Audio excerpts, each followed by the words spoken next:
फंसाए सरकार का दूसरा बजट होगा पेश।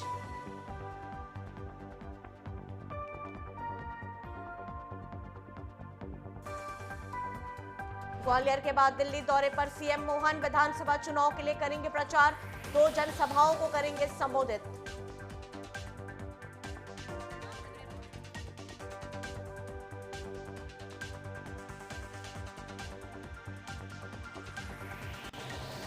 छत्तीसगढ़ कांग्रेस सचिन पायलट का दौरा टला, 26 जनवरी को आएंगे रायपुर। चुनाव समिति की बैठक में होंगे शामिल, प्रत्याशियों के नाम होंगे तय।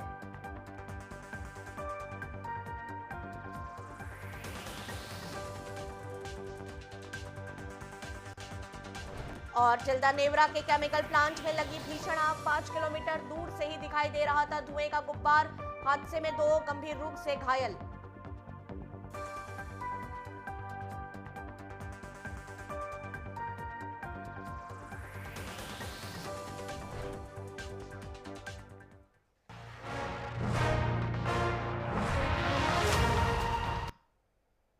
नमस्कार, देश प्रदेश में आपका स्वागत है। मैं हूं आपके साथ प्रियांशा लाजरस। चलिए बुलेटिन की शुरुआत करते बड़ी खबर से। और उत्तर प्रदेश के हरदोई से बड़ी खबर निकलकर सामने आ रही है, जहां दबंगों की दबंगाई का ये मामला है। दबंगों को पुलिस का कोई खौफ नहीं है। दबंग ने बीच सड़क पर बुजुर्ग की पिटाई कर दी है। वहीं अब सोशल मीडिया पर वीडियो वायरल हुआ है। बड़ी खबर आपको हरदोई से बता रहे उत्तर प्रदेश के, जहां दबंगों को पुलिस का अब कोई खौफ नहीं रहा। बता दें, बीच सड़क पर दबंगों ने बुजुर्ग की पिटाई कर दी है। सड़क पर ही बुजुर्ग को उन्होंने बेरहमी से पीटा है, जिसका वीडियो अब सोशल मीडिया पर वायरल हो रहा है। बड़ा मामला आपको उत्तर प्रदेश के हरदोई से बता रहे हैं, जहां दबंगों की दबंगाई का ये मामला सामने आया है, जहां बुजुर्ग को सड़क पर ही दबंगों ने बेरहमी से पीटा है। तस्वीरों में देखा जा सकता है किस तरह बेरहमी से दबंगों ने इस घटना को अंजाम दिया है। बुजुर्ग को बुरी तरीके से बेरहमी से मारा जा रहा है। लात घूसों से बुजुर्ग पर हमला किया जा रहा है। ये बड़ा मामला हरदोई से आपको बता रहे हैं। छत्तीसगढ़ में बीजेपी नेता संदीप शर्मा ने प्रेस वार्ता में आरोप लगाया कि पूर्ववर्ती सरकार ने छत्तीसगढ़ में बेघर लोगों को आवास नहीं दिए। उन्होंने कहा कि मुख्यमंत्री भूपेश बघेल ने 18 लाख आवासों पर हस्ताक्षर किए थे, लेकिन बीजेपी सरकार ने मोदी की गारंटी के तहत आवास देने का वादा पूरा किया। पिछले 1 साल में 1,80,000 आवास बनकर तैयार हुए हैं, जिससे रोजगार बढ़ा और ग्रामीण अर्थव्यवस्था को भी फायदा हुआ। शर्मा ने बताया कि ट्राइबल बेल्ट में 24,000 आवासों की स्वीकृति दी गई है और नक्सल प्रभावित क्षेत्रों में पुनर्वास योजना चल रही है।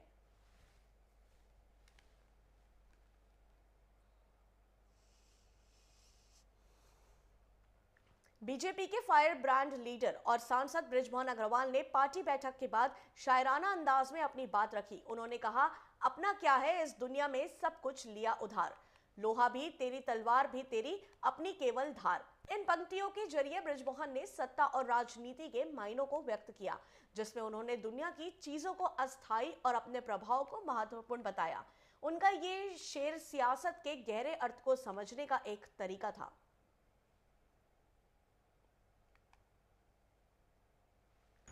देखिए, पार्टी का जो निर्णय है वो सभी कार्यकर्ताओं के लिए शिरोधार्य है और पार्टी जो निर्णय लेगी उसको हम सब मानेंगे। अपना क्या है इस दुनिया में, सब कुछ लिया उधार। लोहा भी तेरी, तलवार भी तेरी, अपनी केवल धार। गरियाबंद में 1 करोड़ का इनामी हार्डकोर नक्सली चलपति का शव उसके गृह गांव पाईपल्ली, थाना बंगारम पट्टेम, जिला चित्तूर, आंध्र प्रदेश पहुंचाया गया।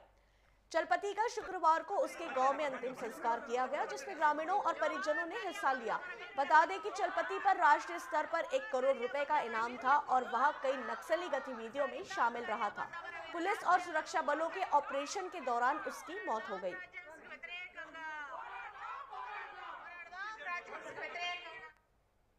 गणतंत्र दिवस का जिला स्तरीय समारोह रायगढ़ के शहीद कर्नल विप्लव त्रिपाठी स्टेडियम में आयोजित किया जाएगा, जहां समारोह से पहले शुक्रवार को कलेक्टर कार्तिकेय गोयल, एसपी दिव्यांग पटेल की मौजूदगी में फुल ड्रेस रिहर्सल किया गया।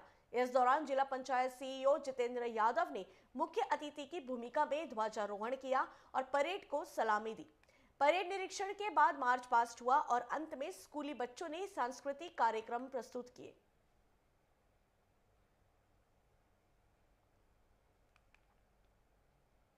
संभल में मुस्लिम समुदाय ने देशभक्ति की अनूठी मिसाल पेश की। जामा मस्जिद में जुमे की नमाज के बाद मस्जिद के बाहर मुस्लिम समाज के लोगों ने तिरंगा बांटा और हिंदुस्तान जिंदाबाद के नारे लगाए।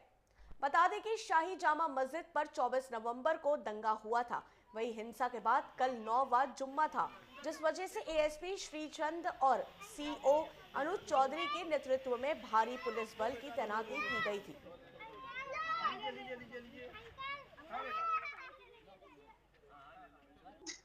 नमाज के बाद नौजवानों द्वारा झंडे के साथ गणतंत्र दिवस की शुभकामना के उपलक्ष्य में एक दूसरे को झंडे वितरित किए गए हैं और शुभकामना दी गई है। और यह भी उनके द्वारा कहा गया कि राष्ट्र के एकता के रूप में वे काम करेंगे और सभी को शुभकामना दी गई। जालौन के उरई राजकीय मेडिकल कॉलेज ऑडिटोरियम में स्थापना दिवस के मौके पर कार्यक्रम आयोजित किया गया, जिसमें विकास मंत्री संजय सिंह गंगवार शामिल हुए। कार्यक्रम में 5 किसानों को नई तकनीकी से खेती करने और लागत कम मुनाफा ज्यादा लेने को लेकर सम्मान पत्र दिया गया। मंत्री ने कहा कि सरकार युवाओं के लिए युवा उद्यमी योजना लाई है। बिना ब्याज के युवाओं को 5 लाख रुपए का ऋण मिलेगा। वहीं यूपी दिवस पर सरकार ने युवाओं का 254 करोड़ का ऋण स्वीकृत किया।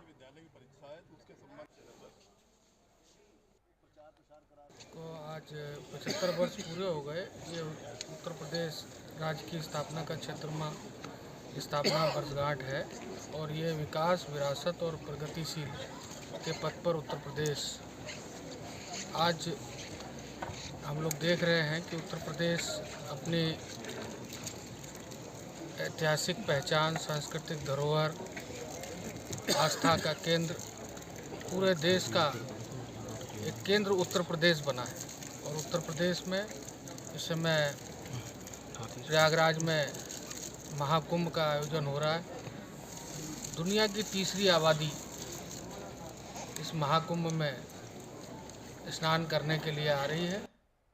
महोबा में उत्तर प्रदेश स्थापना दिवस के मौके पर राज्य मंत्री राकेश कुमार राठौर ने कलेक्ट्रेट परिसर का दौरा किया। मंत्री ने डीएम मुदुल चौधरी और पालिका अध्यक्ष संतोष चौरसिया के 7 विभागों की योजनाओं की प्रदर्शनी का फीता काटकर उद्घाटन किया और सभी स्टॉलों का निरीक्षण किया। साथ ही ग्राम काली पहाड़ी के किसान को मैकेनाइजेशन योजना के तहत ट्रैक्टर की चाबी प्रदान की। इसके अलावा जनपद के 12 प्रगतिशील किसान, सफाई कर्मचारी और खेलकूद में उत्कृष्ट प्रदर्शन करने वाले बच्चों को सम्मानित किया गया। अगला नाम रहेगा राजकुमारी जी का। वो पहले तो आपको धन्यवाद देता हूँ।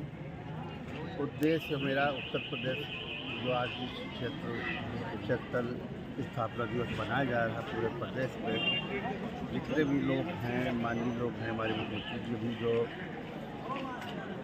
उनको सुना भी, जो 7 से 8 साल से जो हमारी सरकार आई है, जो जनता की समस्या को धरातल को उतारने का काम माननीय योगी महाराज के नेतृत्व में, माननीय मोदी महाराज के नेतृत्व में आज आप सामने दिखता है। इससे पहले सरकार हुआ 16-17 सरकार, 16 से पहले सरकार, 17 से पहले सरकार थी, तो ये काम नहीं होता था, सब ऐसे होता था।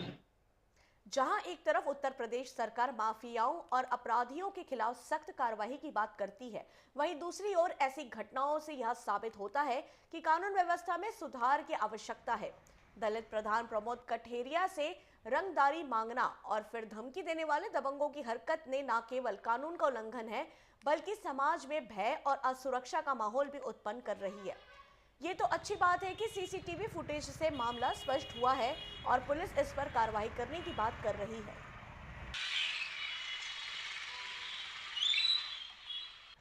उसमें मामला था कल करीबन लगभग 2 बजे के समय की बात है। 3 लोग अज्ञात लोग आए, जिसमें यहाँ पे आके बाइक खड़ी करी। हमारी लेबर काम कर रही थी यहाँ प्लाट पे, हम लोग थे, हमारी पत्नी भी थी यहाँ, हमारा एक भाई भी था। यहाँ आके उन्होंने फावड़ा लेके चलने से भैया क्यों काम मना कसाले गए, यहाँ काम नहीं कर पाएगा। ये प्लाट यहाँ बंटी का नाम लेते हुए, बंटी चौहान का प्लाट है, उन्होंने एग्रीमेंट कराया, यहाँ काम कराएगा। और क्या नाम एक दिवाकर चौहान और हैं, दिवाकर चौहान का मतलब उनको साले फरौती नहीं देगा तब तक यहाँ पे जो है रंगदारी उनको नहीं देगा तब तक यहाँ नहीं बना पाएगा।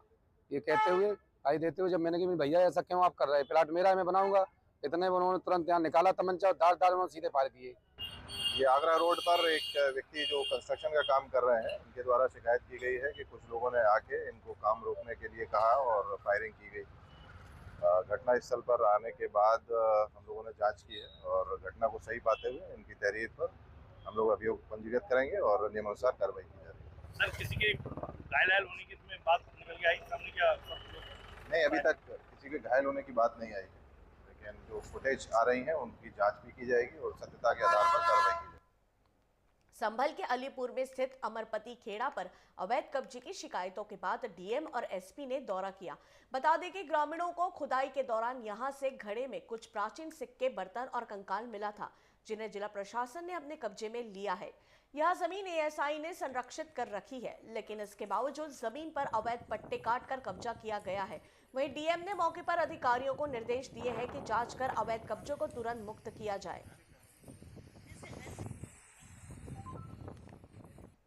अलीपुर बुजुर्ग में अमरपति खेड़ा नामक एक स्थान है जो एएसआई प्रोटेक्टेड मॉन्यूमेंट में 1920 से शामिल रहा है, लेकिन हमें पता चला कि पिछले लगभग 70-75 वर्ष से वो स्थान मिल नहीं रहा था, क्योंकि वहाँ पे जो गुरु अमर जी थे उनकी समाधि थी वो पूर्ण रूप से नष्ट हो चुकी थी, मिल नहीं रही थी।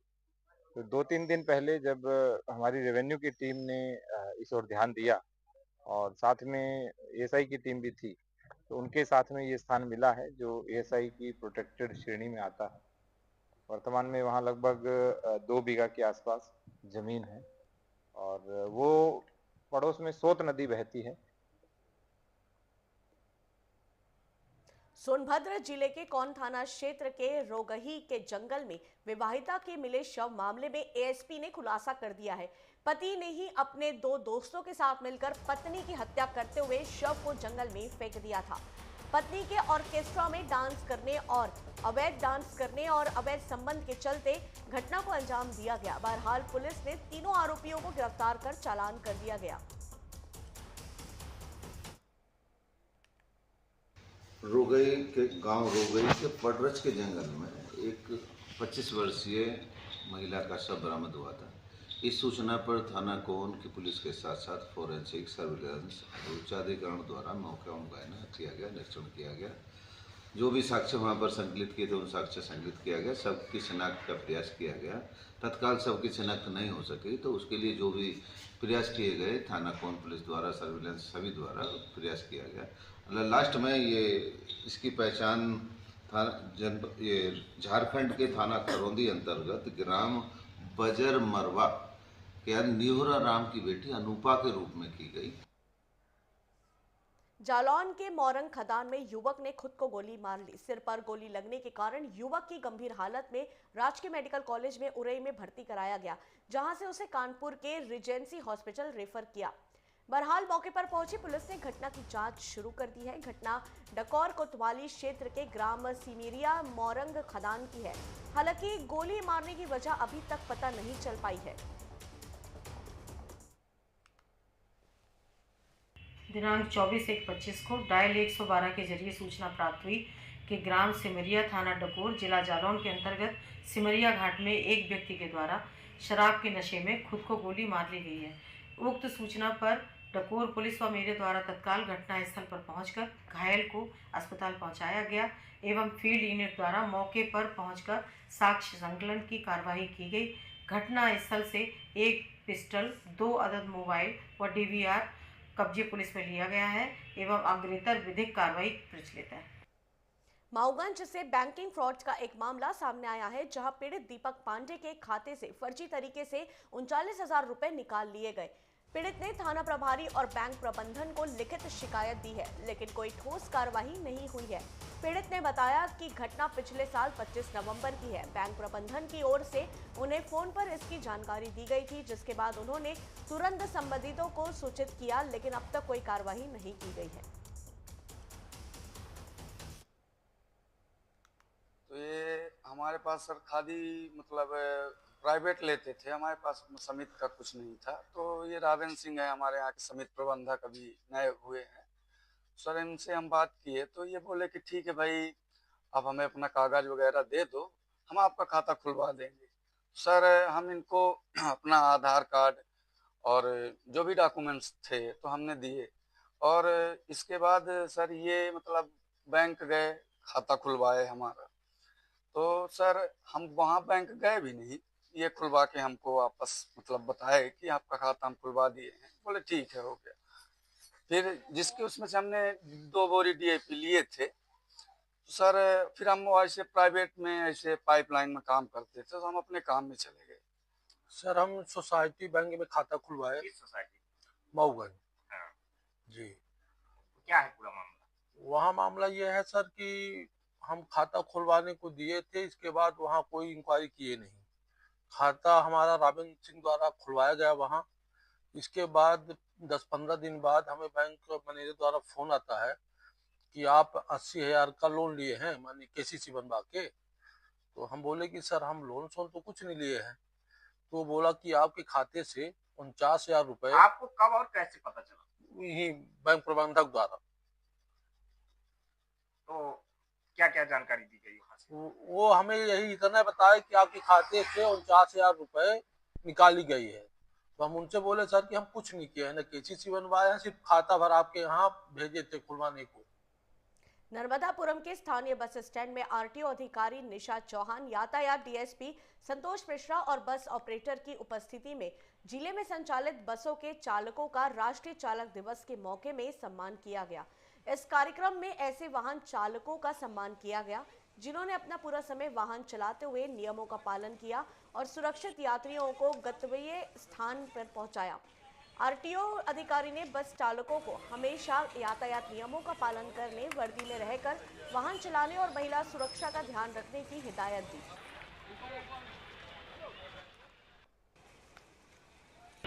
आज उन्हीं चालकों को सम्मानित किया गया है जो अच्छे चालक हैं, जो नियमों का पालन करते हैं। लेकिन और भी चालक उपस्थित थे, उनको समझाइश दी गई है और यातायात नियमों के बारे में बताया गया है। दूसरा ये भी देखा जाए तो देश की अर्थव्यवस्था में सड़क परिवहन का बहुत बड़ा योगदान है और सड़क परिवहन को चलाने वाले चालक हैं। तो योगदान यदि अर्थव्यवस्था में उनका है तो चालकों का भी उसमें बहुत बड़ा योगदान है, इसलिए उनका सम्मान किया गया। अच्छे चालकों का सम्मान किया गया। उनको समझाइश दी गई कि जिस तरह सवारियाँ बैठती हैं वो आपके भरोसे बैठती हैं, तो आप उस जिम्मेदारी को समझें और उसी के अनुरूप गाड़ी को चलाएं ताकि सुरक्षित पहुंचाना उनकी आपकी प्राथमिकता हो।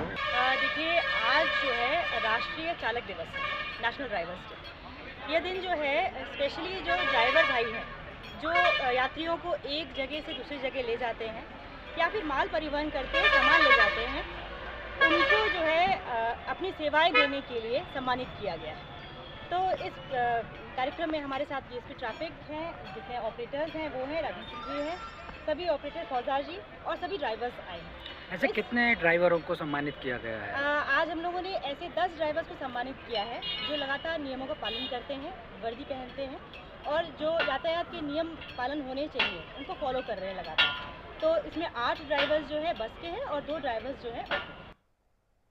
कटनी में पत्रकार प्रभाकर सिंह के हमलावरों की गिरफ्तारी और मामले की गंभीरता से जांच करते हुए आरोपियों पर कड़ी कार्रवाई करने की मांग को लेकर पत्रकारों ने पुलिस अधीक्षक के नाम अतिरिक्त पुलिस अधीक्षक को ज्ञापन सौंपा। साथ ही पत्रकारों ने प्रभावी कार्यवाही न होने पर आंदोलन करने की चेतावनी दी। बता दें कि महादेव नगर मेन बाजार में स्थित भमचक ढाबा के सामने न्यूज कवरेज के दौरान कुछ युवकों ने पत्रकार प्रभाकर पर जानलेवा हमला कर दिया था। पत्रकार का निजी अस्पताल में इलाज चल रहा है। हमारे एक बहुत जूनियर पत्रकार प्रभाकर पर एक हमला किया गया था। जिन तत्वों ने हमला किया है उन पर कार्रवाई को लेकर के पहले भी जो रिपोर्ट दी गई थी और अभी क्या प्रगति हुई, इसके लिए हम लोगों ने ज्ञापन सौंपा है। हमारा ये कहना है कि उन जो आरोपी हैं उनकी पृष्ठभूमि क्या है, जो इस तरह से अचानक हमला करते हैं मीडिया पर समाचार कवरेज के दौरान पर, तो निश्चित रूप से उनकी आपराधिक पृष्ठभूमि एक मजबूत होगी। उस पर भी पुलिस छानबीन करे और उन पर सख्त से सख्त कार्रवाई करे। देखिए, उसमें अभी 3-4 दिन पहले एक पत्रकार के ऊपर जो हमला हुआ था उसमें पुलिस के द्वारा प्रॉपर कार्रवाई की गई है। उसमें अपराध पंजीबद्ध करके जो है इसमें हमने डॉक्टर से क्यूरी रिपोर्ट मांगे हैं और जैसे ही क्यूरी रिपोर्ट आ जाती है उसमें प्रॉपर और धारा बढ़ा के हम उसको गिरफ्तार करके प्रॉपर कोर्ट के सामने पेश करेंगे और आपको आश्वासन दिलाते हैं कि जो हमसे कड़ी से कड़ी कार्रवाई हो सकती है वो हम करेंगे। देवास जिले की ग्राम पंचायत हतलाई में प्रधानमंत्री आवास के लिए रिश्वत की मांग की गई है। शिकायतकर्ता शबाना ने बताया कि सरपंच ने उनसे शपथ पत्र तैयार करने के लिए 15,000 रुपए मांगे थे और पहली किस्त में 10,000 रुपए दिए, लेकिन 4 महीने बाद भी उनके खाते में पीएम आवास की राशि नहीं आई। बहरहाल सरपंच लक्ष्मीबाई ने आरोप को सिरे से खारिज करते हुए इसे झूठा बताया। सचिव और मंत्री मेरे घर आए थे और बोल रहे थे कि आपकी कुटी आएगी। तब मैंने कि आप कब से बोल रहे कि अगले लाट में आएगी, अगले लाट में आएगी। तो बोले नहीं, आपके हम लाके तुमको देंगे, आपको पैसा देना पड़ेगा। तो मैंने कितना देना पड़ेगा? तो बोले 15,000। 10,000 तो आप अभी दो, 5,000 आपकी जब कुटी आ जाएगी जब देंगे। तो मैंने रकम रख के उनको 10,000 रुपये दी और 5,000 रुपये मैंने बात की बोली उनसे, जिसकी मेरी कुटी भी नहीं दी और मेरे पैसे भी नहीं दिए। तो हमारे पैसे वो दिए जा और हमारी कुटी भी दिए जा। कुटी का किसने बोला आपसे? सरपंच और सचिव दोनों ने बोले। सबीना बाई की तो मैंने अभी वो से बात ही नहीं हुई मेरी। और 25 कुटी का लाट आया, वो 25 कुटी का लाट डाले, अभी कुटी आई नहीं दूसरी। वो ऐसा झूठा इल्जाम लगा रही है हमारा पे। अभी तो मेरी कुटी बीमार है, उसमें परेशान हो रही, मैं उससे बात ही नहीं हुई कुछ भी। और मैं कुटी वाला से पैसा लेके मैं क्या करूँ इतना। और इसी के साथ इस बुलेटिन में फिलहाल इतना ही। देश प्रदेश की खबरों के लिए देखते रहिए DA News Plus। नमस्कार।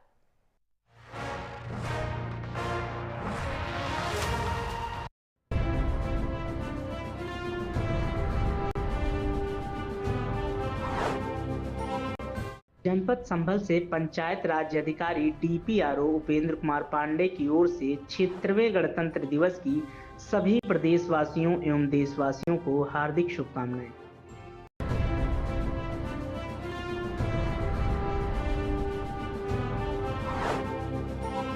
जनपद संभल से मुख्य चिकित्सा अधिकारी व CMO तरुण पाठक की ओर से सभी क्षेत्रवासियों एवं प्रदेशवासियों को गणतंत्र दिवस की हार्दिक शुभकामनाएं।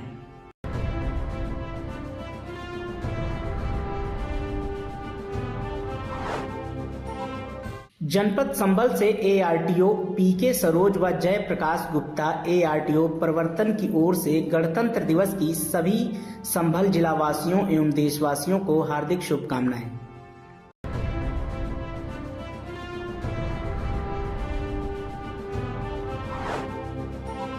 जनपद संभल के गांव अर्जुनपुर जूना से ग्राम प्रधान अनीता देवी व सचिव आकाश कुमार की ओर से गणतंत्र दिवस की सभी क्षेत्रवासियों व प्रदेशवासियों को हार्दिक शुभकामनाएं।